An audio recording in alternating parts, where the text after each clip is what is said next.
People didn't want to talk to me very much after that. It was a pretty difficult time. You know, it's the last race of the year. You don't have a chance to redeem yourself. We lost the championship by 1 point, so I tried to not be too hard on myself, but yes, I am very hard on myself, especially, I mean, it's something that doesn't leave your mind very, very quickly.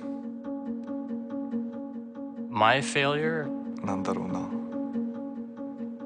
almost failed out of high school twice. I had a really bad year where everything went wrong. Oh yeah, everybody makes mistakes. It broke all the bolts, and the structure basically collapsed. Well, I made a formal apology.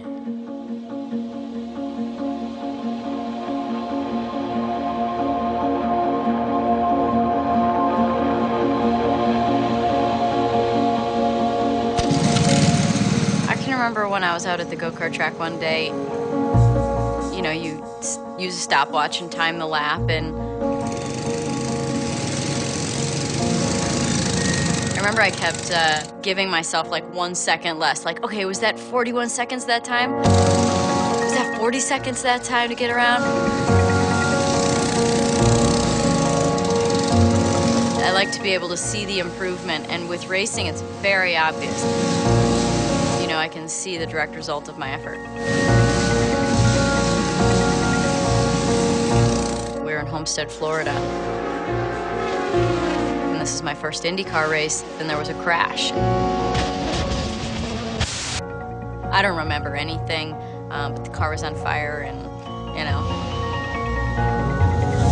My brain was covering up for the fact that this was a bit of a heightened situation, that I shouldn't be aware of what's going on right now, but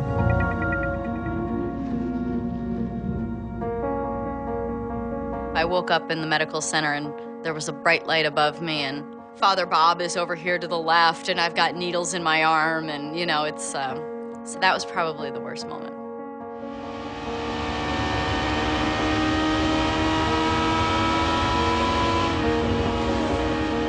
You're driving your car, and you feel frightened a little bit. We bump up against that feeling as much as we can to try and push that limit further and get comfortable there, and then push it again. So, you know, you're constantly on the brink of crashing, because that's the fastest. So much of racing is failure. Failure is a byproduct of pushing the envelope. You push the envelope of performance until things fail. When you fail, it's not necessarily looked at as a bad thing, as long as you learn from it and make something positive out of it. Honda's not a car company. Of course, Honda started as a motorcycle company. More than anything, Honda's an engine company. From the president on down, throughout its history, it's been engineering-oriented. Engineers, for better or worse, always want to change things and advance. これはね、もう全てがホンダ総一郎の要求そのものが全てそういうことになってます。ですから、まあ100回トライして、99回失敗してもいいんだと。ホンダ総一郎の考え方そのものが、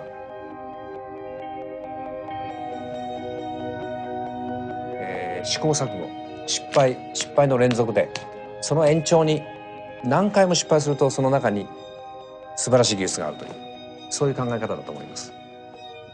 When Honda Performance Development first started racing in '94, the program was a massive failure. We had a lot of engine problems. We had a lot of engine failures. Here on lap number 10 is making an unscheduled stop in the pits. We blew the turbocharger off the engine in several places. The corner workers are reporting that there's a fire in the left rear of his car. Say 15,000 revolutions per minute. Sometimes the whole bottom end would blow out of the engine. That's that Honda engine car, and it is in trouble now. I mean, just blew into like 1,000,000 pieces. Could it be more trouble for the Honda engine? In the seat, in like a 5-gallon bucket, was all these engine parts from everything that was blown out of the bottom of the engine. I mean, there was pistons, there was conrods, or pieces of block and bearings and stuff. And one of the Japanese engineers that was here on assignment was all concerned because he was afraid that there were other pieces of the engine out there on the racetrack that they failed to pick up. And he was all concerned that our competition would learn our know-how and we'd lose our confidentiality. And I'm saying, what's there to worry? I mean, no one would even want to know what's in our engine. There were a lot of failures in 1994. And those failures led to a new engine in 1995. We improved it step by step to a point where finally in 95 we won our first race, and 96 we won the championship. Honda now is the sole supplier of engines for the IRL, or the Indy Racing League. We'd really prefer to have some competition in the series, but perhaps the Honda success drove some of them out. Maybe they'll come back. One of my worst ideas happened the very first week I worked at Honda. And my boss said, okay, I'm going to Japan in a couple weeks and I need proposals for new colors for all the 96 models. It's like Civic and Accord wagon. And I just completely panicked because, I mean, literally I was asked to do more in my first week at Honda than I had done 4 years at my previous job.